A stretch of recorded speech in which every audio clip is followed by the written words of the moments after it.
Let us now begin in Allah's blessed name. What is the Khilafah? The Khilafah is state and government in Islam.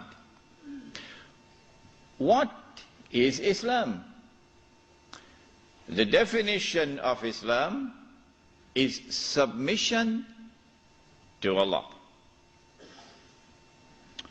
What is submission to Allah? Submission to Allah is submission to Allah as Al-Malik. In some translations in English you find Malik as king. No. We don't want that translation tonight. We're dealing with political terminology here tonight. And so Al-Malik is the sovereign. Now that's a word you'll understand. Sovereign. Lahul Mulk, sovereignty belongs to him. And so to submit to Allah in Islam is to submit to Allah as sovereign who possesses sovereignty. To submit to anyone else as sovereign, to declare that anyone else possesses sovereignty, is to say goodbye to Allah. Did you hear that? To submit to Allah is to submit to Allah as Al-Akbar. And He reminds you that He is Al-Akbar, because every time you perform salat, you cannot move in salat without Allahu Akbar. Al-Akbar is the one who has supreme authority. And so the Khilafah is a state and government which submits to Allah's authority as supreme. For a Muslim to submit to anyone else and recognize his authority as supreme is to say goodbye to Allahu Akbar. Islam is to submit to Allah as Al-Hakam. The 99 names, this is one of them. Al-Hakam is the lawgiver, who not only gives the law, but his law is the supreme law. And when he makes something haram, it must be enforced as haram. And when he makes something halal, it must be enforced as halal. And so anyone who submits to any law other than Allah's law as the supreme law has said goodbye to Allah subhanahu wa ta'ala as Al-Hakam. This is called, in the political terminology of Islam, this is called shirk. When Fir'aun declared, and of course everyone knows what Fir'aun said, Ana Rabbukumul A'la, I am the one who is sovereign. I possess sovereignty. That was shirk. When he declared, Ana Rabbukumul A'la, I am the one who possesses supreme authority, that was shirk. When he declared, Ana Rabbukumul A'la, my law is the supreme law in the land of Egypt, that was shirk. And Allah punished him with terrible punishment for his shirk. This then was the Khilafah, a system of state and government in which Muslims could submit to Allah subhanahu wa ta'ala as Al-Malik, as Al-Akbar, as Al-Hakam. The Khilafah was destroyed. Who destroyed it? Why did they destroy it? How did they destroy it? When did they destroy it? What did they replace it with? With what was it replaced? And what is its destiny? These are awesomely important questions which very few can answer today. There is a book outside which was not written as an attack on a religious movement, the Wahhabi movement, no. It is entitled The Caliphate, the Hijaz, and the Saudi Wahhabi nation state. It's outside. And it answers all of these questions.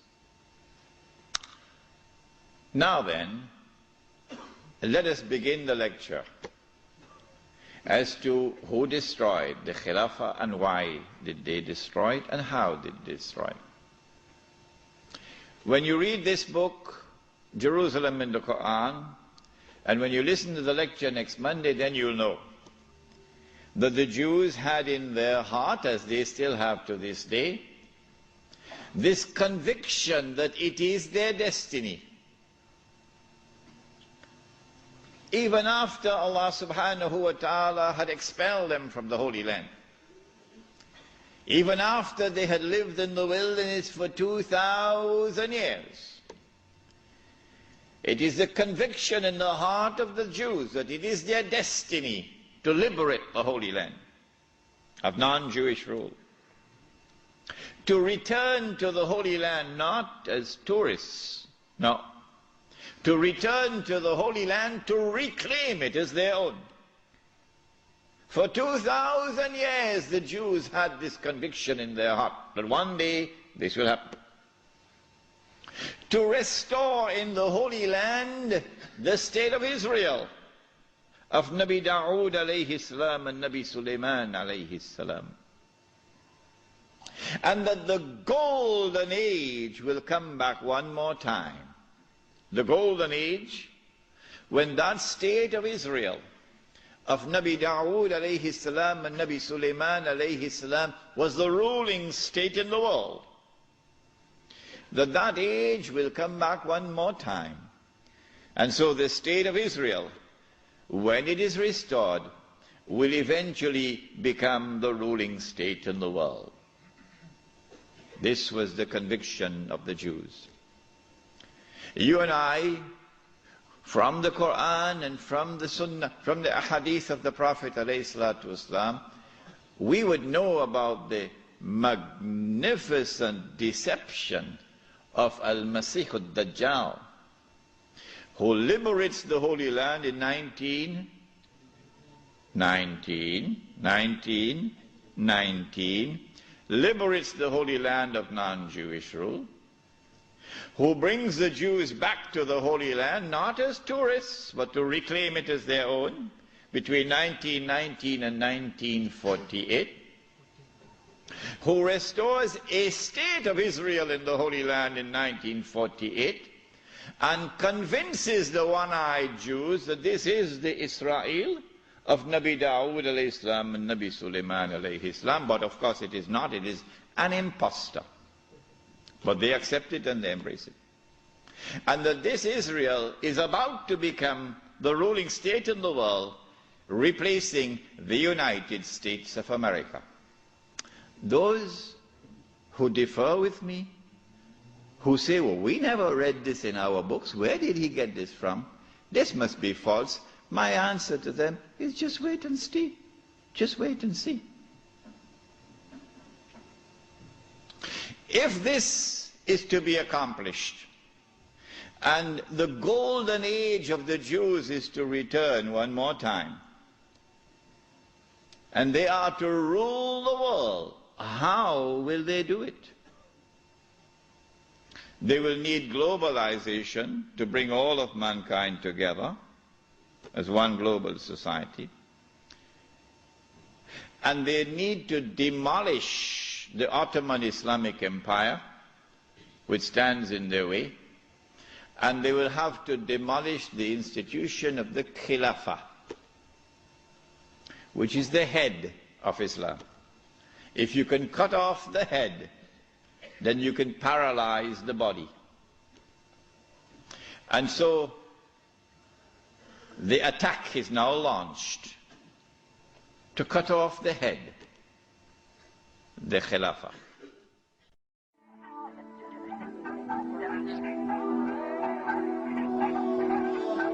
If you can cut off the head, then you can paralyze the body. And so the attack is now launched to cut off the head, the Khilafah. It begins as a philosophical attack, which we spoke of the first lecture here tonight. No, the one on alcohol. And that is that you use I'm going to use a long word now, you use an epistemology, that knowledge comes only from external observation and rational inquiry, to take mankind to materialism. But there is no reality beyond material reality. And then you apply that to political thought. And so out of philosophical materialism emerges a new political philosophy. What does it say? Since there is no reality beyond material reality, we can no longer collectively recognize sovereignty up there, so sovereignty must now be relocated down here. The people are now sovereign, no longer the God of Ibrahim alayhi salam. And the people constitute the state, and they locate sovereignty in the state. So the state is now sovereign. This is a European creation. It didn't come out of the world of Islam. Oh no. Not only is the state sovereign, but the authority of the state is supreme. And it is the state which now makes law. And the law of the state is the highest law, the supreme law. But more than that, the God of Abraham alayhi salam could make something haram. But we, the state, can change that and make it halal, meaning legalize it. If I am wrong, get up and correct me. Get up and correct me. We can change it and make it halal, meaning legalize it. And that is what Europe proceeded to do. Everything that Allah had made haram, they made it halal. There's nothing left now. When they declared that sovereignty belonged to them, not to Allah, that was shirk. It was shirk for Fir'aun, it is shirk for them. When they declared that the authority of the state is supreme, that was shirk. When they declared in Articles 24 and 25 of the Charter of the United Nations Organization, which I believe the Republic of Iran has not read as yet. When they declared in Articles 24 and 25 of the Charter of the United Nations, which the Republic of Iran, the Islamic Republic of Iran has not as yet read, what did they declare? That the authority of the Supreme Council of the United Nations, is that what it's called? Security Council, Security Council.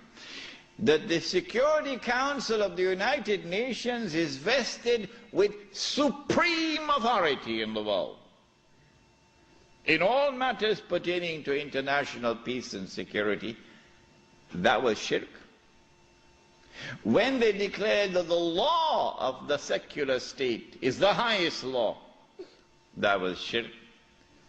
And when they declared halal what Allah made haram, meaning when they legalized what Allah made haram, that was shirk.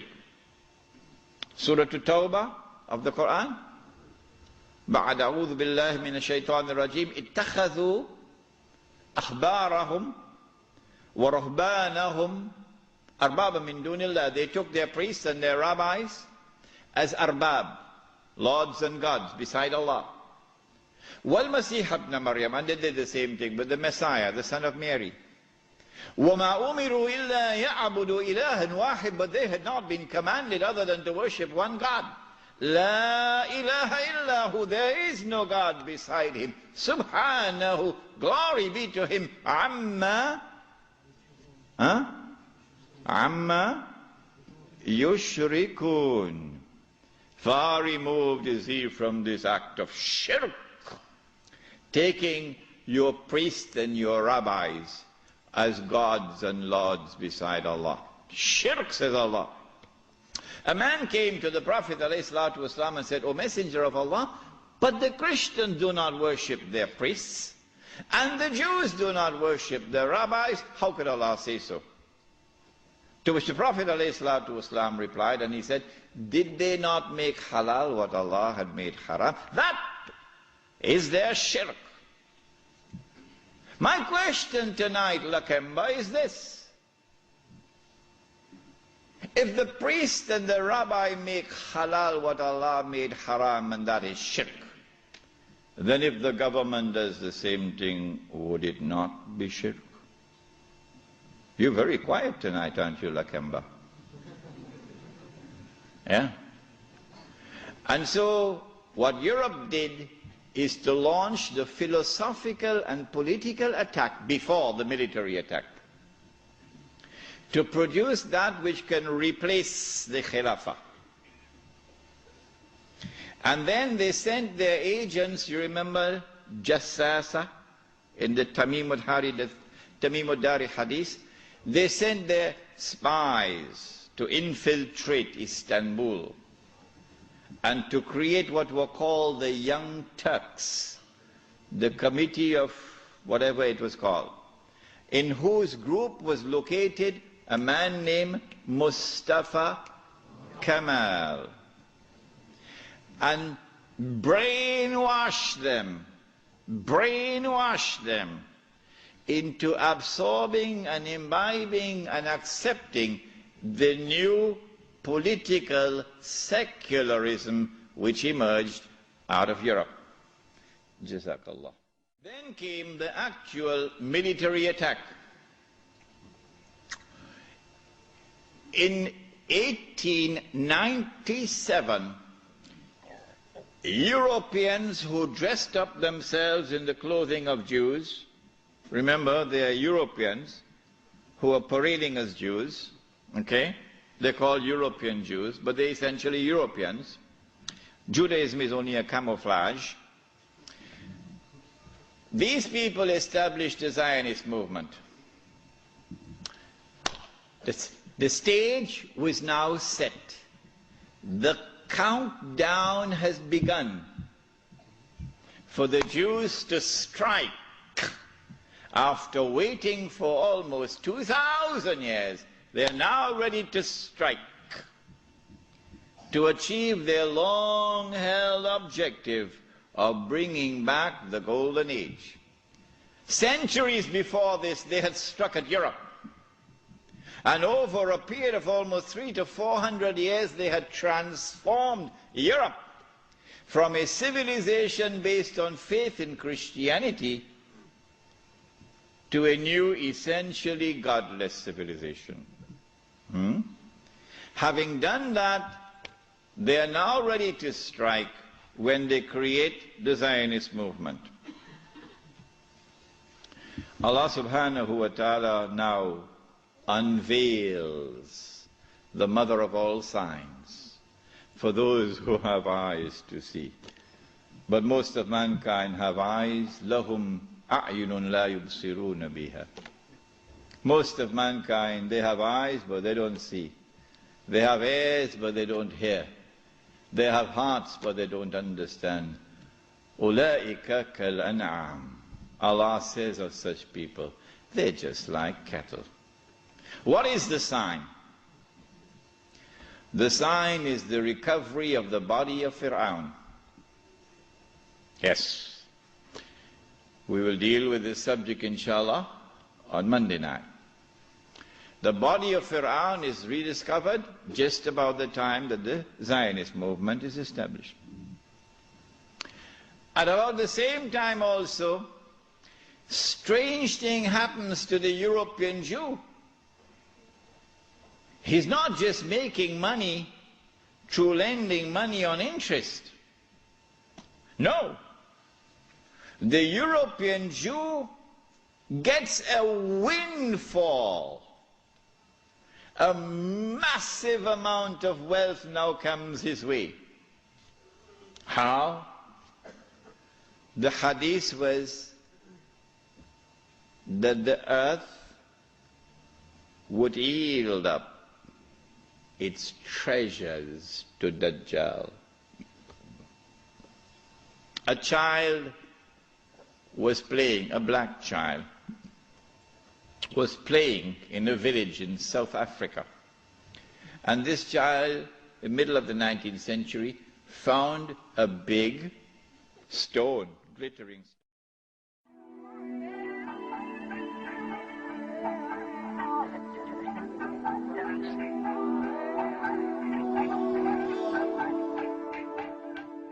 The European Jew gets a windfall.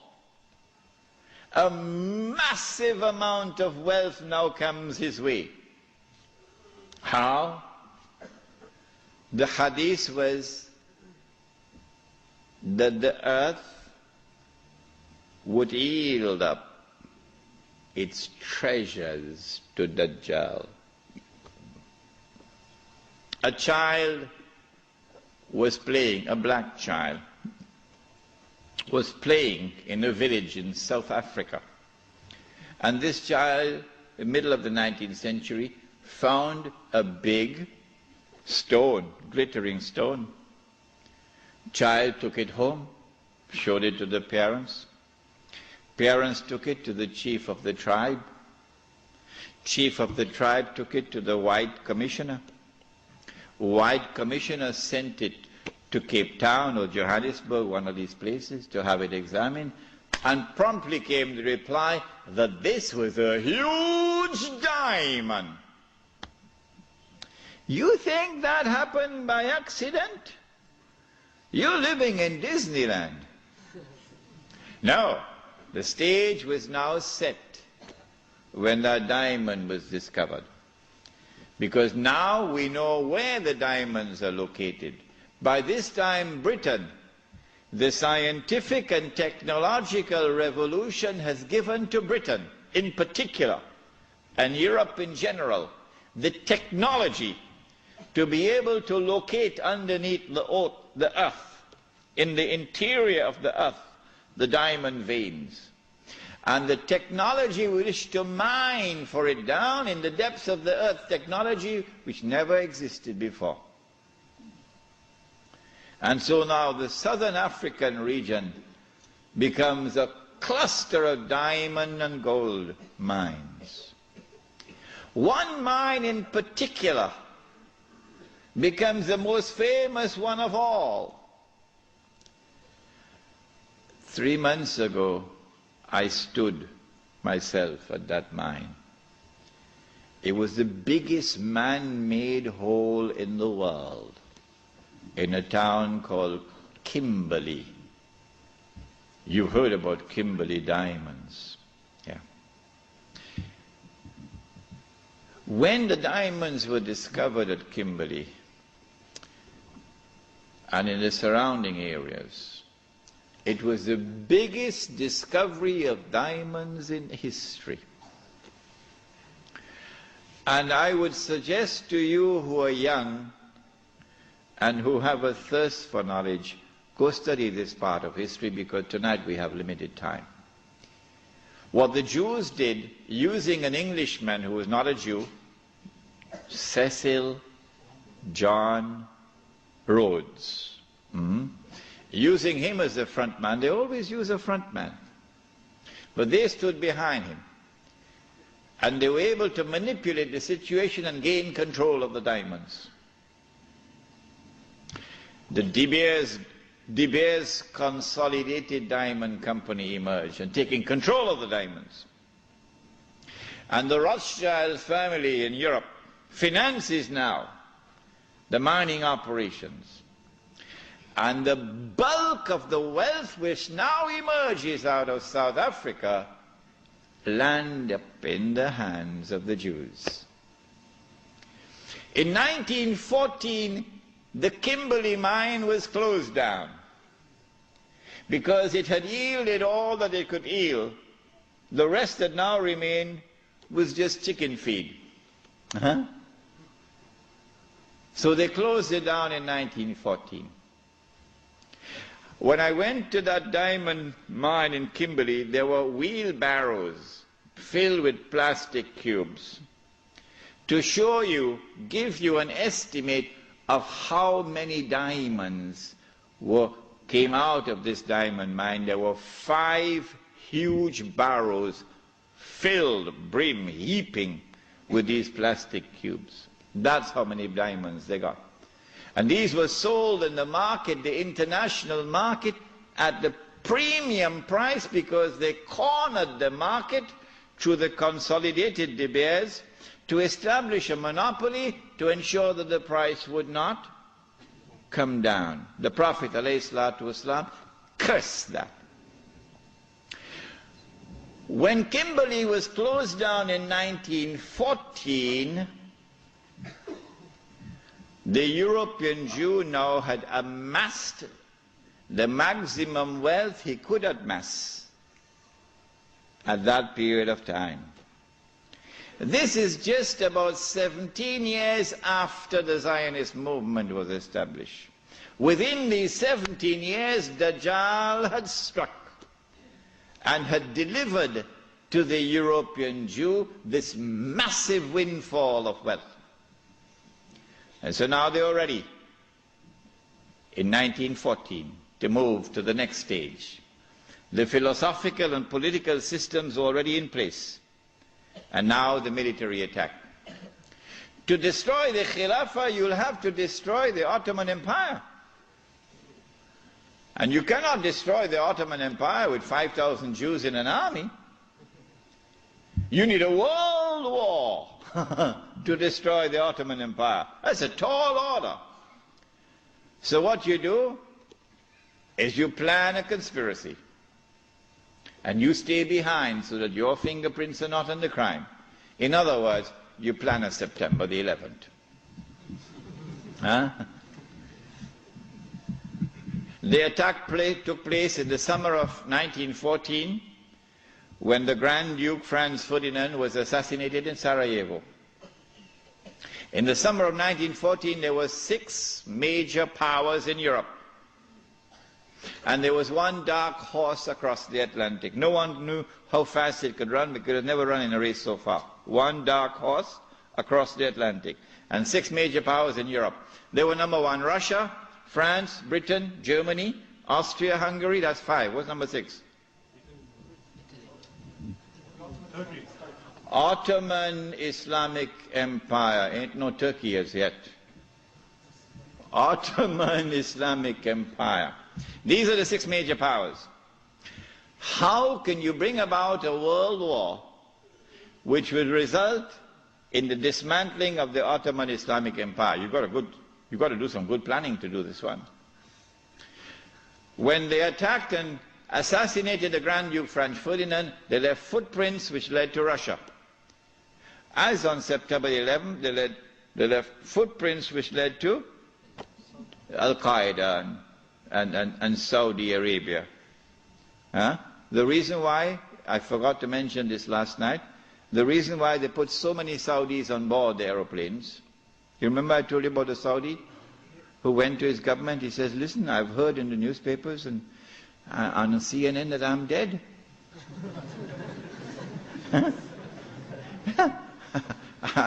It seems to me as though I'm alive. What they'd done was to hijack his identity and put it on board the plane. I forgot to mention to you last night why they had put so many Saudis. The reason for this is to attack the client relationship, the friendly relations between the United States and the government of Saudi Arabia. If you can replace this with a new relationship of mistrust and hatred and enmity, it'll now facilitate the Jews when they launch their big war to take control of the Saudi oil, which is about to happen. This is why they put so many Saudis on board the aeroplanes. Good. They left footprints which led to Russia. And so Austria-Hungary had no option but to declare war on Russia. But Britain and France already had a treaty, a defense treaty with Russia. The Secretary of State, the Foreign Minister in Britain, was a Jew. And so Britain and France now had to declare war in favor of Russia against Austria-Hungary. But Germany has the same racial ties with Austria-Hungary, so Germany is now forced to enter the war on the side of Austria-Hungary. So they have succeeded. Whoever planned that assassination has succeeded in bringing all these powers now in Europe into a state of war. All that is left now is what they call the sick man of Europe. Who is that? Ottoman Islamic Empire. The Khilafah in Istanbul does not want to enter the war. He knows how weak the Ottoman army is in terms of military technology. But through internal intrigue within Istanbul, the Ottoman Empire is forced into the war, and a Russian ship in the Bosphorus is used as a pretext. Once the war started, that massive wealth which the Jews had accumulated is now going to be used strategically for the purpose of influencing the direction of the war to get the prize that the Jews want. What is that prize?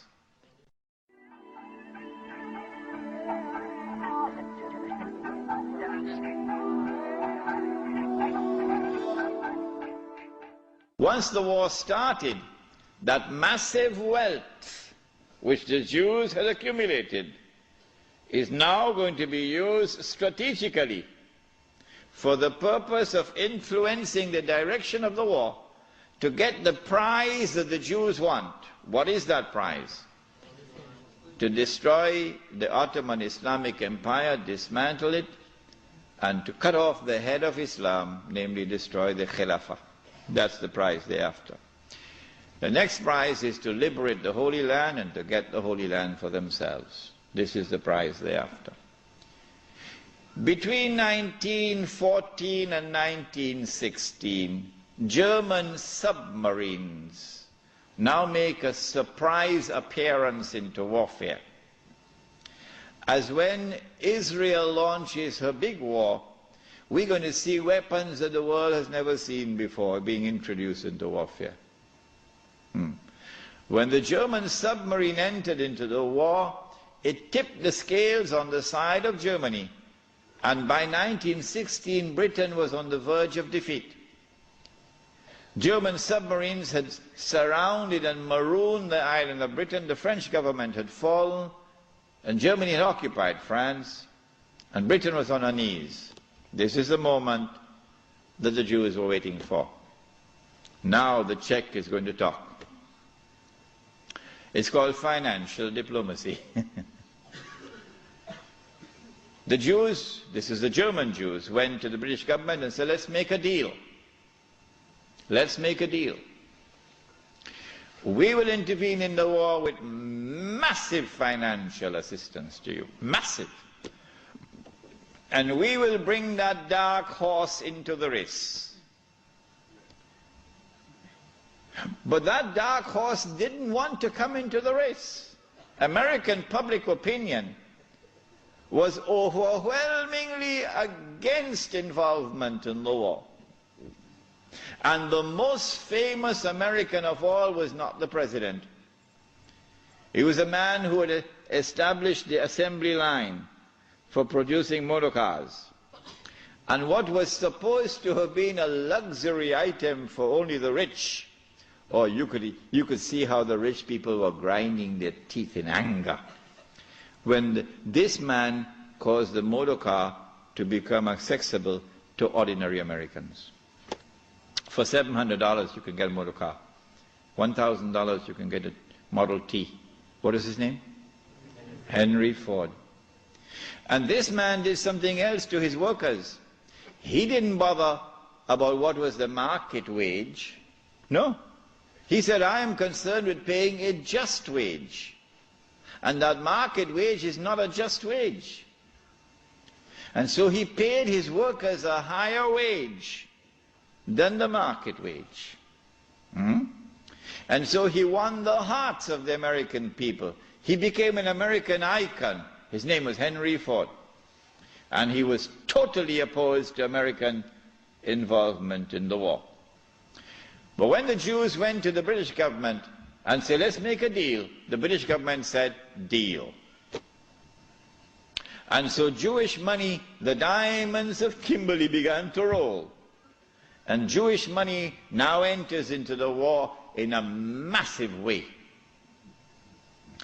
And Jewish influence over the media in the United States is now made to work, and American public opinion is being brainwashed and slowly transformed, until suddenly, to the consternation of Henry Ford and so many Americans, Franklin Roosevelt declares war, and the United States enters into the war.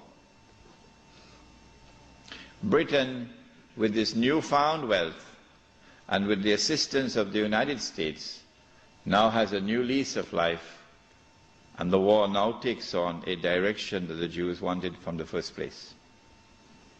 It is in 1916 that Jassasa went to work with British spies in Arabia.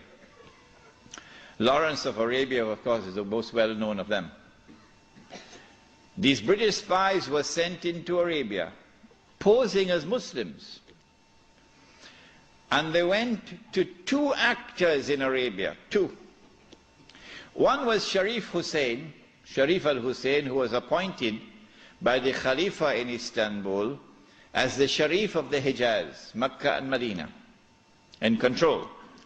Mecca was under the control of an Arab battalion, but Medina was under the control of a Turkish battalion. And I wish I could understand why the Khalifa insisted on the Turkish battalion under the leadership of Fakhri Pasha to defend Medina. I don't know why.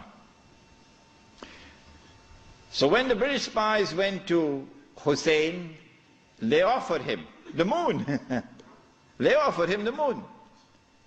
We will liberate the land of the hated Ottoman Turks, and we will give you independence and freedom, and you will now become the king of the Arabs. Remember, Britain is not talking about Khilafah. No, we'll make you the king of the Arabs. And we also prepared to offer you a little, you know what, just £7 million. Huh? £7 million at that time is what Bill Gates has now.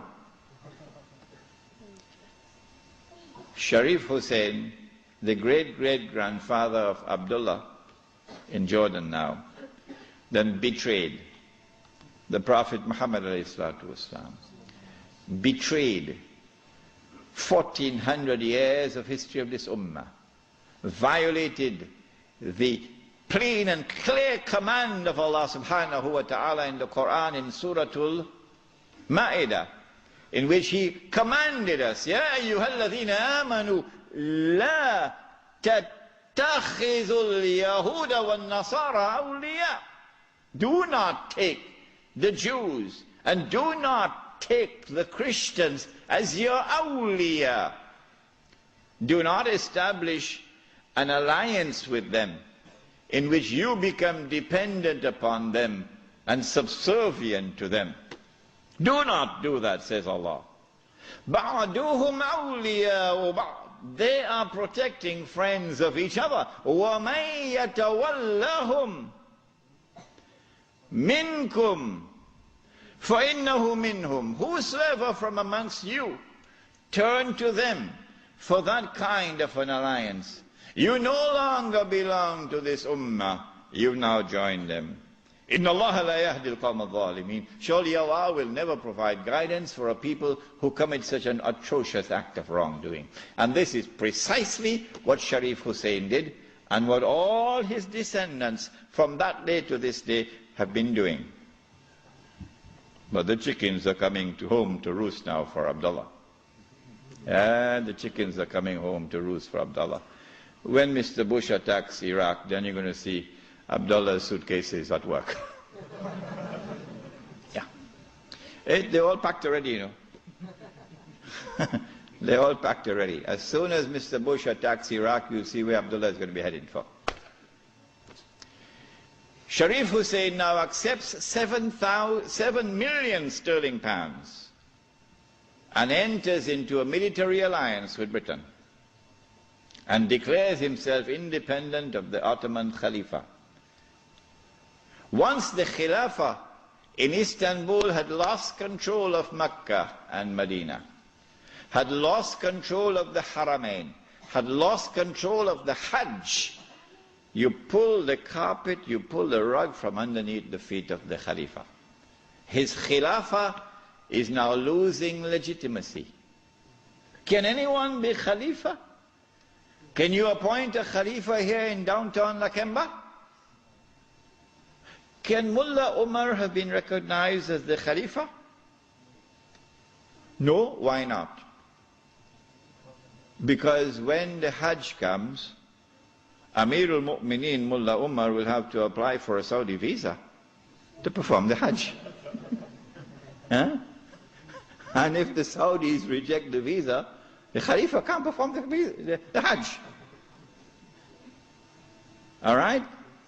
And so the British calculated, if we can wrest control of the Haramain and the Hajj away from the Khalifa in Istanbul, then the legitimacy of his Khilafah will begin to crumble.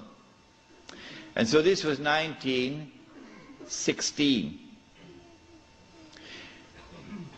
The British spies then went to the second actor in the Arabian Peninsula. I mean, Britain has a PhD in deception.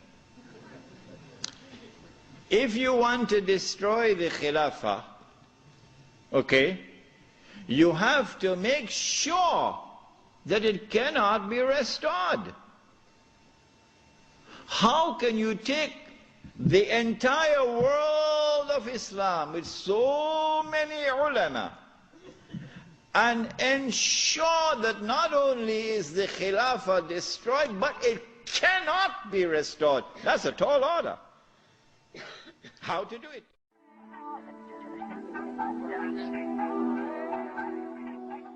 If you want to destroy the Khilafah, okay, you have to make sure that it cannot be restored.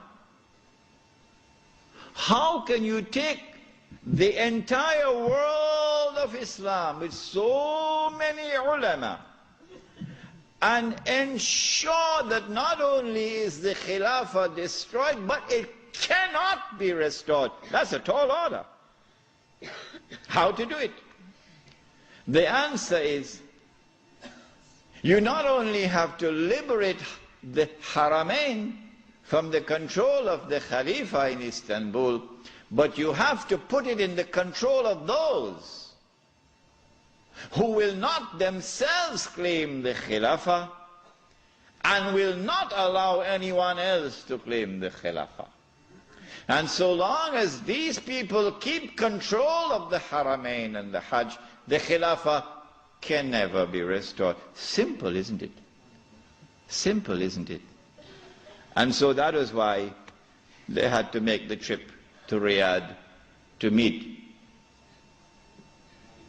what's his name? Abdul Aziz Ibn Saud? Correct name? Of course it's the correct name.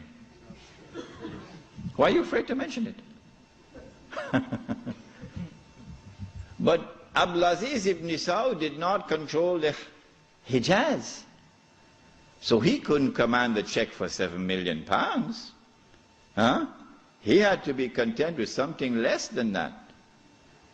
So what the British offered to him was, if you would sign the same kind of agreement with us and violate the specific command in the Quran and betray Allah and His Messenger and betray the Ummah, if you will do that, we pay you £5,000 a month. Would you accept that? Abdul Aziz says yes. Yes. And in 1916, Abdul Aziz ibn Saud signed an agreement with Britain. Yes. Which made of him a military ally of Britain, subservient to Britain. But when the Ikhwan, who were his military force, questioned him, how can you sign this agreement with Britain? And how can you accept this money from Britain, £5,000 a month? Abdul Aziz ibn Saud says, this is jizya.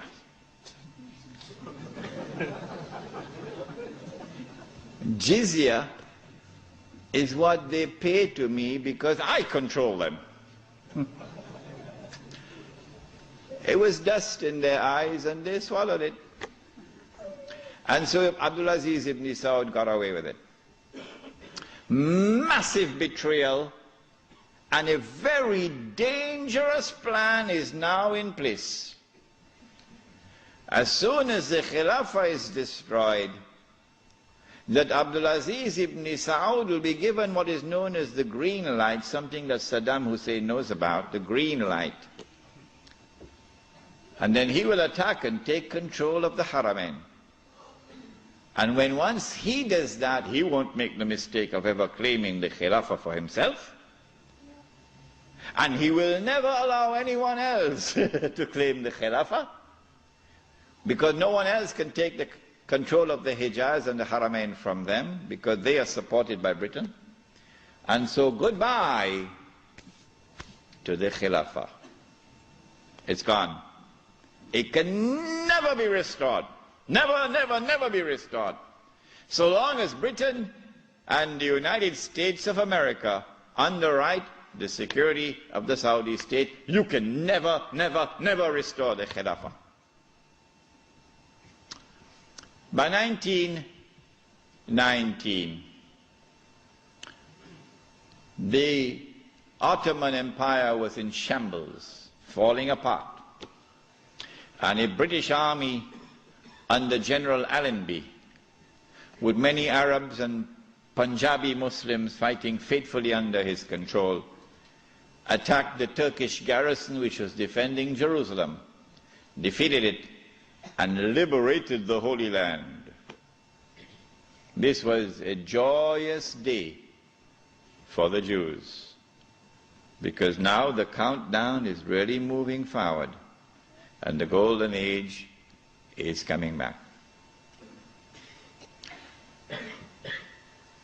In the same 1919, when the Ottoman Empire is collapsing, and it is losing all its non-Turkish possessions, all the Arab parts of the Ottoman Empire are falling away, the Greek army now invades the Turkish mainland, Anatolia. And the Turkish people now have a tremendous fright in their hearts, because the Greeks hate them with a PhD in hatred. So Britain now has to create a Turkish general who would appear to the Turkish people as a savior who has come down from the heavens with his hands resting on the wings of angels to save the Turkish people. And so at a place called Gallipoli, a man named Mustafa Kemal inflicts a defeat on the ruling state in the world, Britain, and immediately climbs the ladder to become the hero of all heroes in Turkish history. Very convenient, isn't it? Mustafa Kemal now takes over. He is in fact de facto ruler over the Ottoman Empire, and the Khalifa is just a piece of furniture. In 1920, I think, or 21, there was a big treaty, negotiations in Versailles, and from this emerged now the Turkish Republic, which replaces the Ottoman Islamic State. But Mustafa Kemal said, the Turkish people love their Khalifa. So if Europe could have a pope, why can't we have a pope too? This was simplistic thinking on the part of Mustafa Kemal. If the Europeans could have a pope, well, so too can we. So the new Turkish government of Mustafa Kemal decided to take the Khilafah and remove from it all political authority and make the Khalifa the equivalent of the Pope. This was 1922. And things were going fine for him. Turkish people were happy. Khilafah is still there. And the leadership of the revolution in Turkey were very happy because we have a secular state now, modeled after the European state. But in 1924, on the 3rd of March, suddenly Britain demanded, of course this is secret, they won't reveal it, Britain demanded of Mustafa Kemal that he must abolish the Khilafah. The demand came from Britain. And on the 3rd of March 1924, the Turkish Republic abolished the Khilafah. The question we have to ask is, why did they do it when there was no need to do it? Nothing. It represented no threat whatsoever to the secular Turkish Republic. The answer for the abolition of the Khilafah on the 3rd of March 1924 is located in a place called India. But even the Indian scholars of Islam are not aware of it. Even they are not aware of it. When the attack on the Khilafah was taking place in the 1916, 17, 18 period, then Indian ulama, at that time the Indian Muslim community was one of the most influential Muslim communities in the world. And the Indian Muslim community was led by leaders who knew Islam and lived Islam. Men like Maulana Muhammad Ali Jawhar, Maulana Shaukat Ali, Maulana Sayyid Suleiman Nadwi, Mufti Kifayatullah, men who knew Islam and lived Islam. And they wanted to get rid of British imperial rule in India.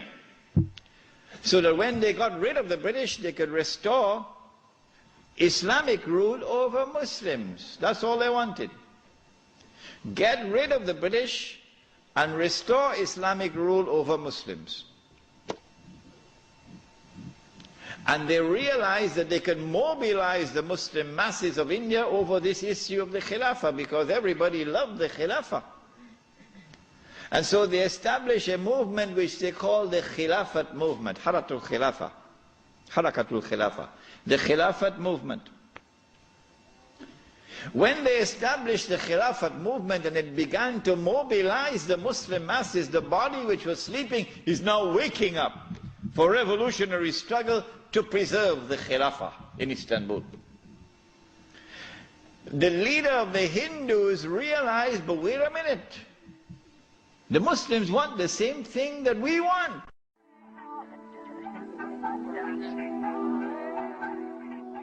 The leader of the Hindus realized, but wait a minute, the Muslims want the same thing that we want. We also want the Hindus, we want to get rid of the British, and we want to restore Hindu rule over the Hindus. So there's a conversion of interest here. So Gandhi, who later became known as Mahatma Gandhi, Gandhi approached the leadership of the Khilafah movement and he said to them, listen, the same thing you want, the same thing I want. So why don't we join forces? Will you allow me to join the Khilafah movement? And guess what the leadership of the Indian Muslims did? It was a revolutionary theory on their part, and we praise them tonight. They admitted, they accepted the offer of Gandhi, and they formed an alliance. And so the Khilafat movement in India now became a Hindu-Muslim alliance for the purpose of getting rid of British rule. And then that would replace, that which would replace British rule would be Islamic rule over Muslims and Hindu rule over Hindus. This constituted the most dangerous of all threats that Western civilization have ever experienced in its entire period of colonization of mankind. This Khilafat movement. Because the Western objective was to demolish every existing state structure in the world and replace it with the secular state. So that eventually the secular state could be brought under the umbrella of a League of Nations and eventually a United Nations, and this would be political globalization at work. If the Khilafat movement were to succeed, then one of the most important communities in the world, the Indian Muslims, will escape. Because when the British withdrew, Muslims will be ruled by Islam and Hindus will be ruled by Hinduism. Between 1920 and 1924, the Khilafat movement was building up steam at an alarming rate. And by 1924, the British had calculated, we have to get rid of this Khilafat movement. And the only way we can think of now is to abolish the Khilafat.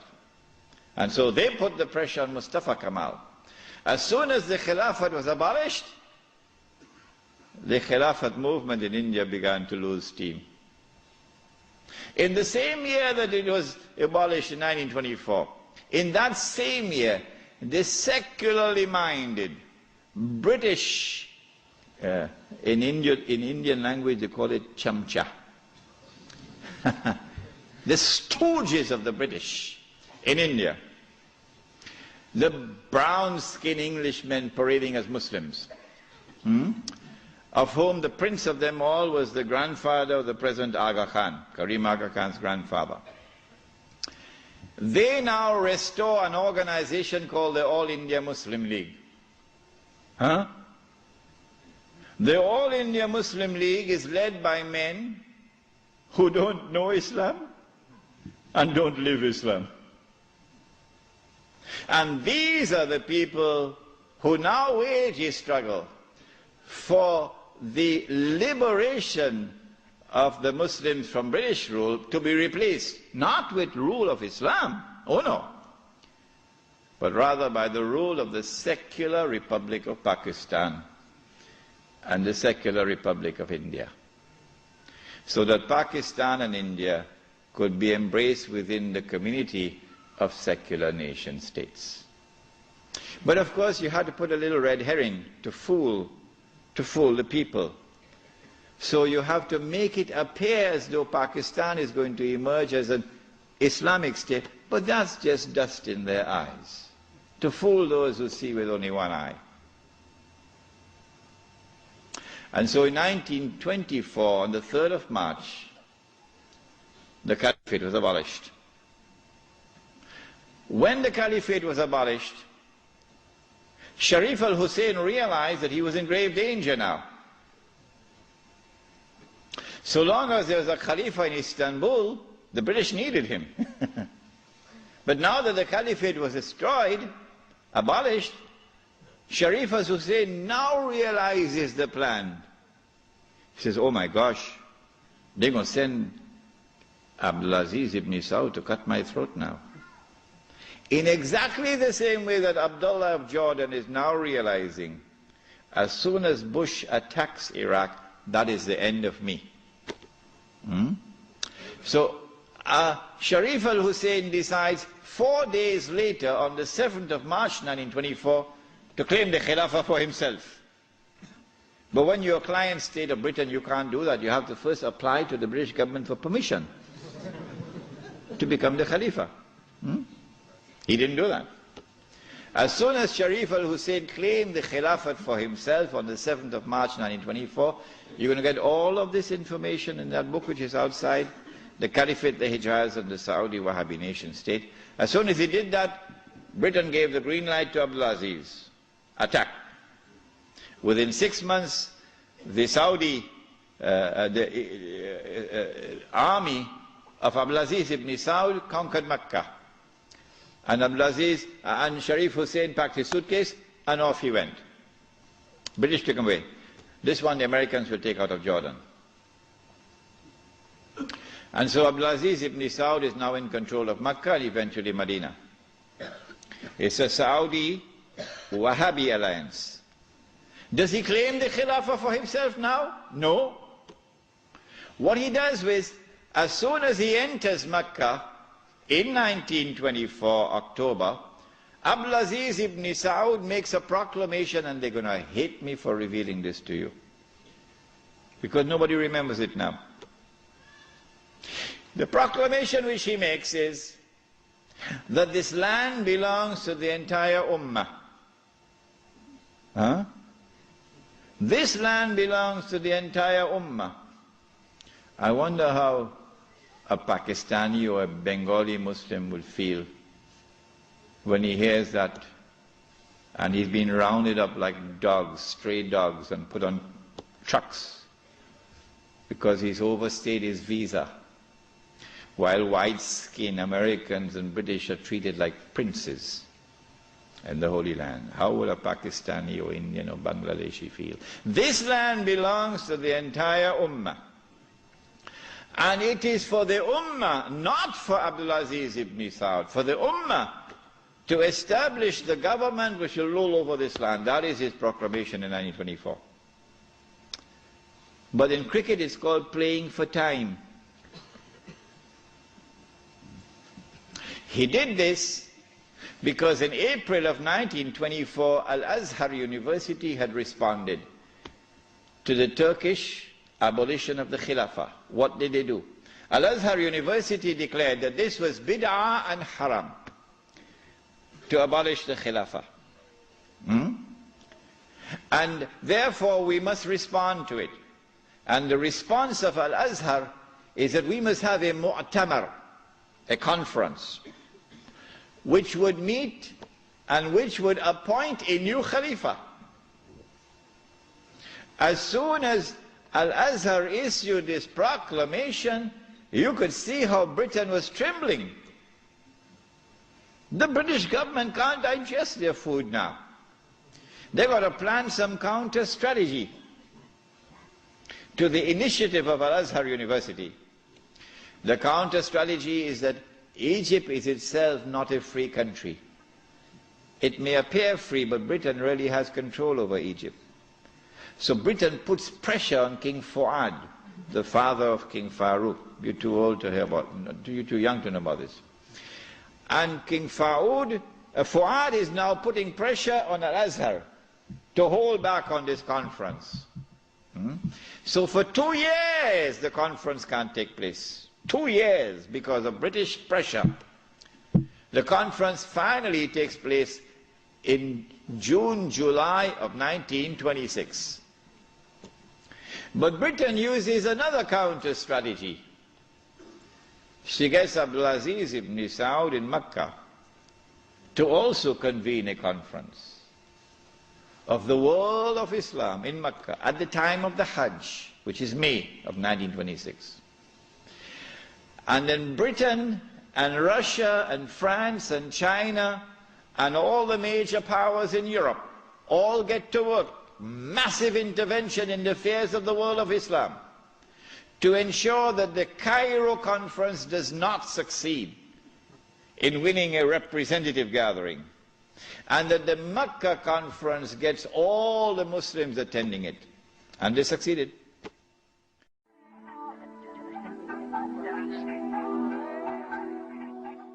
Because non-Arabs are hardly present. The conference met. The conference decided that the Khilafah was an essential part of the deen, that it was bid'ah and haram to abolish it, that the Khilafah must be restored, but we don't know how to do it. So let's go back home and come back after 1 year. That was the decision. We don't know how to do it. But in Mecca, you had the most successful representation of the entire world of Islam, because Britain really went to work on it. This conference is now convened, but strangely for the Wahhabi movement. Strangely for the Wahhabi movement, which is a religious movement, which declares that it is bringing back the original Islam and removing all the extraneous things which had been added, and cutting out all the shirk. So this is the real Islam. Well, then how come you don't even have the subject of the Khilafah in your agenda for your conference? We asked the Wahhabi movement, give us an answer. There is no answer. The answer is that the Wahhabi-Saudi alliance is now perpetrating a gigantic, a massive betrayal of Islam in abandoning the Khilafah. And so the conference takes place. But the subject of the Khilafah is not even on the agenda of the conference. Instead, Abdulaziz ibn Saud approaches the conference twice, himself in person, and he asks the conference to recognize him as Al-Malik. That his rule should be recognized over the Hijaz. When the conference had heard His Majesty the King on both occasions, and the conference is now sitting down to discuss the matter, shall we recognize Saudi Wahhabi rule over the Hijaz? The leader of the Indian Muslim delegation jumped up to speak first. He spoke first. His name was Maulana Muhammad Ali Jawhar. He got up and he told the king, get lost. We'll never do that. As soon as the leadership of the Indian Muslim delegation had established its position of rejecting the claim of the Saudi Wahhabi leadership for sovereignty and control over the Hijaz, the rest of the delegates couldn't say, That was the power of a man who knew Islam and lived Islam. And so the conference ended without giving to the Saudi Wahhabi rule over the Hijaz recognition. They decided that they'll meet every year, but that was the last time they ever met. This then was the response of the world of Islam to the abolition of the Khilafah. In 1930, I think, or 31, Hajj Amin al-Hosein in Jerusalem felt that the ominous advance of the Jews in the Holy Land required a response from the world of Islam. So he sought to reconvene the conference in Jerusalem. But it was a new conference. It gave it a new name in 1930 or 31. They call it the Al-Aqsa Conference, or the Mu'tamar al-Am. And this conference also met in 1930-31, but You're meeting to establish Darul Islam in a territory which is under British rule. Nothing could be more foolish than that. How can you restore Darul Islam when you're meeting in a territory which is under British rule? And you have to get permission from the British government to hold your conference. So the conference ended without being able to do anything about it. Since then to this day, there has been no effort, no significant effort on the part of the world of Islam to restore the Khilafah. Why? Simple. Because you cannot restore the Khilafah unless and until you can liberate the Hijaz, Makkah and Medina. You can't do that. When the Hijaz, the security of the Hijaz is underwritten by Uncle Sam. What is the replacement of the Khilafah? Around the world, beginning with the secular Republic of Turkey, and then an Iran which resembles a Shia republic, but essentially is a secular republic, and then the secular Republic of Pakistan, which of course has now become the American Republic of Pakistan. And then in 1933, the Republic of Saudi Arabia, but they're parading as a monarchy, but it's actually a secular state. Because it has all the trappings of a secular state. A secular state has territorial sovereignty. The state of Saudi Arabia has territorial sovereignty. A secular state has citizenship. Once upon a time when I went to Mecca, I was Muslim. And the only difference between me and my fellow Muslim who was resident in Mecca was that I was Musafir and he was Sakin. Other than that, we're the same. But now, I am a foreigner. If this is not bid'ah, I should change my name. I am now a foreign national. And they are Saudis. And all the oil that Dajjal discovered underneath the soil belongs to them. They own it. So what about Abdulaziz ibn Saud's proclamation that this entire land belongs to the world of Islam? That's forgotten. That's why they hate me for reminding you of these things. The entire world is now embraced, the entire world of Islam is now embraced by the modern secular state. Now let me say to you before I leave Australia, any Muslim, whenever I talk on two subjects, a lot of people now begin to behave strangely towards me. But while it pains my heart, it will not change me. Because I do not teach Islam to please people. I try to do it to please my Lord. When I talk on the subject of riba, some people begin to hate me. Yeah, it doesn't matter. When I talk on this subject also. When a Muslim pledges his allegiance to the modern secular state and to its constitution, which declares that Allah is no longer Al-Malik, no longer Al-Akbar, no longer Al-Hakam. The state is now Al-Malik, Al-Akbar, and Al-Hakam. And the state can make halal what Allah made haram. When a Muslim pledges his allegiance, and you've got to do that to get citizenship.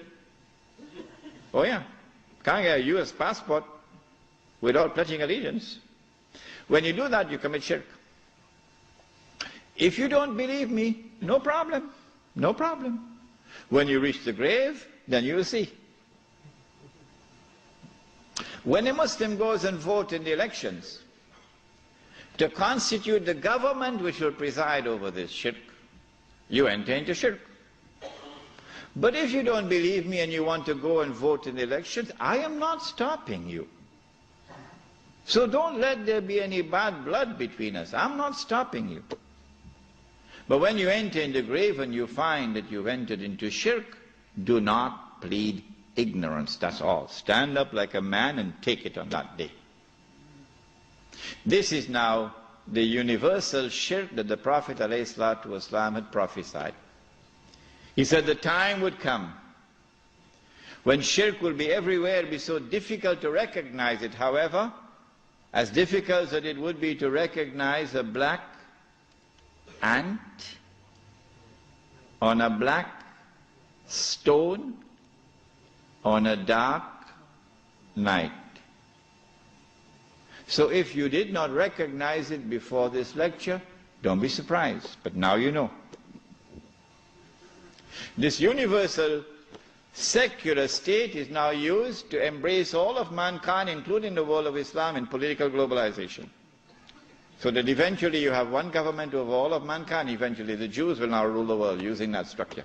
That's about to happen. We already made significant progress towards that day. When you read this book, Jerusalem in the Quran, which I believe is the first and only book on the subject, because you couldn't write this book before 1948. Nobody could write it before 1948. Not in 1400 years of this history. In fact, it was difficult to write this book in 1948. It's easy to write it now, but difficult to write it at that time. When you read this book, then you'll understand why it is, I say, that we are now located at that moment in time when one ruling state is about to give way to another. That the state of Israel is about to replace the United States as the ruling state in the world.